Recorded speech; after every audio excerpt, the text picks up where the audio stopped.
Good morning, YouTube. Uh, oh, hold up.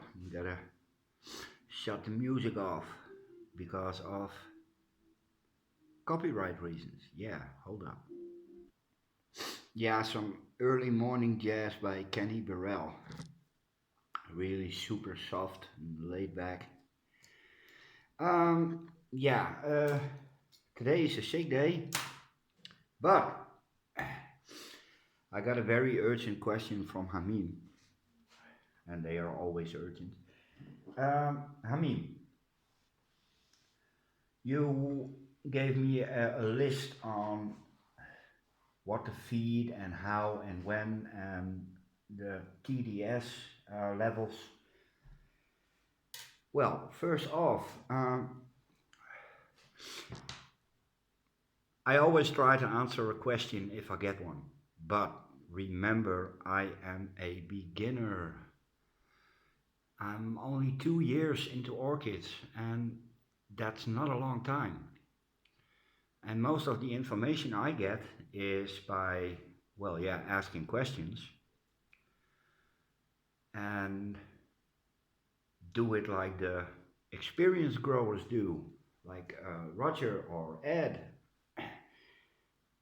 Well, yeah, or Todd is a very good one. This between the three of them, they have I think 60 to 80 years of experience. So you listen to that.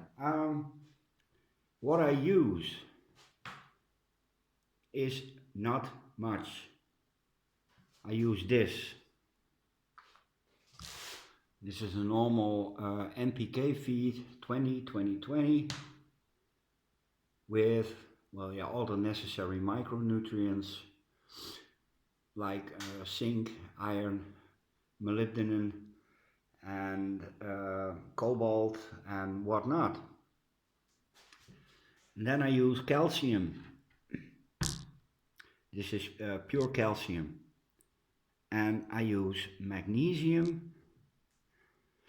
And the only thing I watch when I use this is that I divide the number I use for calcium by 4. So if I use 80 ppm of calcium, I use 20 ppm of magnesium. Why I do that, or let me rephrase that, why do I do that? Well, because Roger said it. And that's more than 20 years of experience, so who am I to argue with that? Calcium divided by 4 gives you the ppm of magnesium you should use. And I really don't need anything else. It works. It works for me. Seaweed. I got this. And it says foliar biostimulant. Well, I don't believe in foliar feeding. It's a myth. It really is. It doesn't exist. A leaf does not take up nutrients. Only the bottom part of the leaf has openings, and they call stomata, and as soon as they get too wet they close off, so nothing gets in. Foliar feed is a myth, and I can't be convinced otherwise. The reason the seaweed I used is crap is because it doesn't really dissolve in water. So how the hell will a leaf take this up? It doesn't. So my seaweed is crap, and I'm not going to use that again. It had some effect, but I need the real stuff, the concentrate. This is an extract, so it doesn't work. Okay, on the amount I feed, there's only one thing I really take notice of when I feed are these. My Masdevallias, pleurothalids, and some other species, they don't like heavy feed. So those get never more than say 80 ppms of NPK and a little bit of calcium and a little bit of magnesium. And when I made the buckets, the rest get the same. So one time it's a low feed and these get watered separate from my mounts. So it's mounts one day, pots the other day. So my mounts usually get a feed of 150. And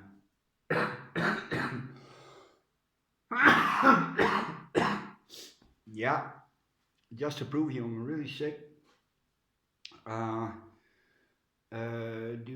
yeah, spring is upon us, and well, winter. So the light levels are rising. The sun is coming through the window. So they need a little more feed to grow, and possibly give me flowers. But well, yeah, we all know about flowers. I'm rambling again. What was I talking about? Yeah, I never feed at the same level, ever. Sometimes my hand wiggles and the ppm is up to 200. Well, yeah, they have to take it. And they do. And I don't feed every time. I stopped doing that. And the orchids seem to do better. I feed every second or third watering. And sometimes even less. You have to catch my breath, guys. The pots get once a week, maybe 10 days, all depending on the weather outside. If it's sunny, they get a little earlier. If it's damp like now, they can easily do without 10 days. I have some moss dwellers, like the little pots there. Lycast is on moss. There's another Lycast also on moss, and they get a little more. Epsom salt. I don't use Epsom salt because Epsom salt is magnesium sulfide, and if you dissolve that in water, you get this. So that's double up. Not doing that. So yeah, and I don't make notes like Margaret, who knows exactly what the ppm is of cold water, of warm water, with this and with that. If I do that, I get completely bonkers, really. I already regret the day I bought the pH meter because it's way too nervous for me. It's a handy instrument, I give you that, but nevertheless, is there anything more to say? I hope this is still very comprehensible because, oh yeah, Better Grow, Vita Grow, Vita Boost, Bloom Boosters, it's all bullplop. A plant will flower if you take care for it. It doesn't flower extra if you give it bloom booster. And I've grown a lot of other plants which need bloom boosters. At least they want you to buy bloom boosters. And I tried it all and it doesn't work. I got the same yield with or without bloom boosters. So that's all fuddy-duddy stuff I don't use. It makes it all very confusing and very hard to remember, and I do everything by memory. I don't make notes. If I make notes, I lose them. I forget to make notes. So everything is in my head. The names, what I like, what I don't like. So I hope this answers your question. If you want to know how to do it, I'm not the channel. I'm not. I just show what I do to my orchids, and yeah, they're all growing, so they seem to like it. And for any technical stuff, wait a couple of years, 5, maybe 10. Takes a long while to get good at anything, believe me. Uh, I don't think this is very intelligible, but yeah, Hamim, I hope this answers your question.